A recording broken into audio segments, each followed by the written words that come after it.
এই যে আমাদের মানে উপাত্ত সংগ্রহের যে পদ্ধতি এবং সেখান থেকে আমরা যেভাবে তথ্য তৈরি করি, তথ্য বিশ্লেষণ করা হয়, সেই জায়গাটাকে আমাদের সর্বাপেক্ষা যাকে বলে যে গুণগত দিক থেকে একটা এবং যাতে ভালো একটা পদ্ধতিতে আমরা যেতে পারি তার জন্য আমাদের চেষ্টা করতে হবে। আমাদের এখানে আজকের আলোচনার বিষয় ছিল যে যেভাবে আমরা মূল্যস্ফীতি গণনা করি কিংবা ক্যালকুলেট করি, হিসেব করি, এবং সেটা তো আসলে হচ্ছে মূলত কনজিউমার প্রাইস ইন্ডেক্সের মধ্যে। তো কনজিউমার প্রাইস ইন্ডেক্স তৈরি করি, সেখান থেকে আমরা মূল্যস্ফীতি হিসাব করি। তো কনজিউমার প্রাইস ইন্ডেক্স যেভাবে আমরা তৈরি করি এবং মূল্যস্ফীতি যেভাবে হিসাব করি, পদ্ধতিগতভাবে সেটা বাংলাদেশের এবং দুনিয়ার পদ্ধতির সবচেয়ে আপগ্রেডেড জায়গাগুলোকে আমরা ব্যবহার করতে পারছি কিনা, সবচেয়ে সর্বাপেক্ষা প্রতিনিধিত্বমূলক তথ্যগুলো আমরা রাখতে পারছি কিনা। যেমন একটা বড় বিষয় হচ্ছে যে ডেটা সংগ্রহ, উপাত্ত সংগ্রহ।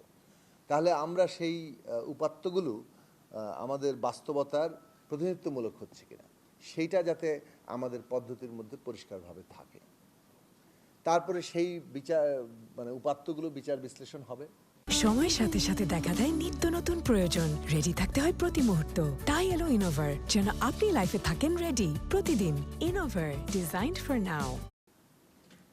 উপাত্তগুলো যাতে ঠিকঠাক মতো বিচার বিশ্লেষণ আমরা করতে পারি, সেখানে আমাদের দেশের যে বাস্তবতা, সেই বাস্তবতা অনুযায়ী আমরা যাতে আবার আমাদের জ্ঞানগত জায়গাগুলোকে, পদ্ধতিগত জায়গাগুলোকে ওইটার একটা ঠিকঠাক মতো প্রতিনিধিত্বমূলক হয়, সে অনুযায়ী মানে তৈরি করতে পারি, সেই সব বিষয়ে আমরা আমাদের যে পদ্ধতিগুলো সেগুলো নিয়ে স্টেক হোল্ডারদের সাথে আমরা কনসাল্ট করার চেষ্টা করেছি। এটা কেবলমাত্র এই সিপিআই এবং ইনফ্লেশনের ক্ষেত্রে নয়, জিডিপি ক্যালকুলেশনও আপনারা জানেন যে এই বাংলাদেশ পরিসংখ্যান ব্যুরো এবং এই এসআইডি থেকেই করা হয়। তো এই জিডিপি ক্যালকুলেশন তো একটা খুবই গুরুত্বপূর্ণ বিষয় এবং এটা একটা জাতীয় নীতি নির্ধারণের জন্য অতীব গুরুত্বপূর্ণ প্রশ্ন। কাজেই এই জিডিপি ক্যালকুলেশনের যে পদ্ধতি, সেটা নিয়ে আমরা আজকে আলোচনা করেছি এবং দুটো বিষয় নিয়ে স্টেক হোল্ডারদের সাথে কনসাল্ট করা হয়েছে। এখানে বিভিন্ন গবেষণা প্রতিষ্ঠানের প্রতিনিধিরা, বিভিন্ন বিশ্ববিদ্যালয়ের অধ্যাপকরা, বিভিন্ন ব্যবসায়ী এবং দেশের উৎপাদনশীল খাতের সাথে যুক্ত যে সমস্ত অ্যাপেক্স বডিগুলো আছে তাদের প্রতিনিধিরা, এবং বাংলাদেশ সরকারের যত ধরনের প্রতিষ্ঠান আছে সেই প্রতিষ্ঠানের প্রতিনিধিদেরকে আমরা আমন্ত্রণ জানিয়েছিলাম। মানে স্টেক হোল্ডার প্রায় সবাইকে আমরা চেষ্টা করেছি এখানে আমন্ত্রণ জানানোর এবং তাদের মতামত গ্রহণের জন্য। এবং আমরা আজকে যে মোটামুটি একটা প্রস্তাবে সুনির্দিষ্ট করেছি, সেটা হচ্ছে যে এই যে আমরা সবার মতামত গ্রহণ করা হবে, নিবিষ্ট করা হবে, একই সাথে যেটা আমরা করব, একটা টেকনিক্যাল কমিটি গঠন করব, প্রস্তাব তৈরি করা হয়েছে, যাতে করে এই যে পদ্ধতিগুলো আমাদের সিপিআই ক্যালকুলেশন করার পদ্ধতি, ইনফ্লেশন ক্যালকুলেশন করার পদ্ধতি এবং জিডিপি ক্যালকুলেশন করার পদ্ধতি, এই পদ্ধতিগুলো যাতে তারা আরও খুঁটিনাটি বিচার বিশ্লেষণ করে আমাদেরকে প্রস্তাব দিতে পারেন, এই টেকনিক্যাল কমিটি সেটা দেবে এবং তাদের প্রস্তাব সহ আমরা আবার স্টেক হোল্ডারদের সাথে জেনারেলিভাবে বসে এটা যে একটা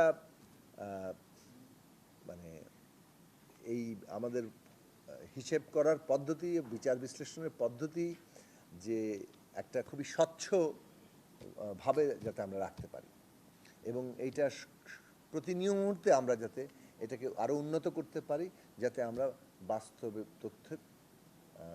বাস্তবতা অনুযায়ী তথ্যটা পাই।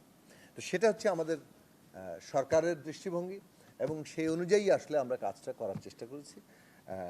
আশা করি যে আগামী দিনে মূল্যস্ফীতি আমরা প্রতি মাসে সঠিক মূল্যস্ফীতির হারটা প্রকাশ করতে পারবো।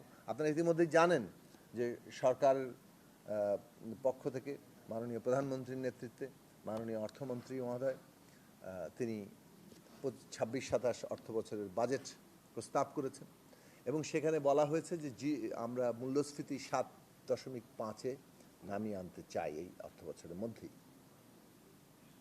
তো 7.5-এ নামিয়ে আনতে গেলে বর্তমানে এই মাসে যেটা এই ব্যুরো অফ স্ট্যাটিস্টিক্স থেকে বলা হয়েছে 9.42, তাহলে 9.42 থেকে আমরা 7.5-এ আনতে গেলে প্রতি মাসে আমাদের যথার্থ তথ্যটি থাকা দরকার যে মূল্যস্ফীতি কোন জায়গায় আছে এবং মূল্যস্ফীতি কমানোর জন্য যে উদ্যোগগুলো নেওয়া হবে সেগুলো কতটা কার্যকর হচ্ছে তারও একটা হিসেব নিকেশ কিন্তু হতে থাকবে এবং সেটা কার্যকর হলে সেটাকে আরও কীভাবে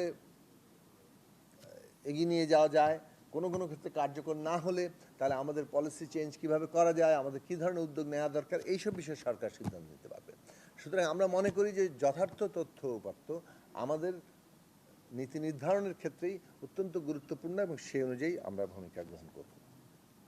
সেজন্যই আমরা আজকে স্টেক হোল্ডার কনসালটেশন করেছি এবং তাদের পরামর্শ নেওয়া হয়েছে, সেগুলো সন্নিবেশন হবে এবং আমরা দুটো টেকনিক্যাল কমিটি করছি, যে দুটো টেকনিক্যাল কমিটি প্রস্তাব করা হয়েছে যার মধ্যে দিয়ে আমাদের এই পদ্ধতিটাকে আরও খুঁটিনাটি যাতে তারা উন্নত করার প্রস্তাব দিতে পারেন সেটার ব্যবস্থা করা হচ্ছে এবং তারপরে আমরা সেটা সহ আবারও আলাপ আলোচনার মধ্যে দিয়ে যাব এবং আশা করি 1 জুলাই থেকে পদ্ধতিগুলো প্রয়োগ করে এই দুটো বড় ক্ষেত্রে আমরা ভূমিকা রাখতে পারবো।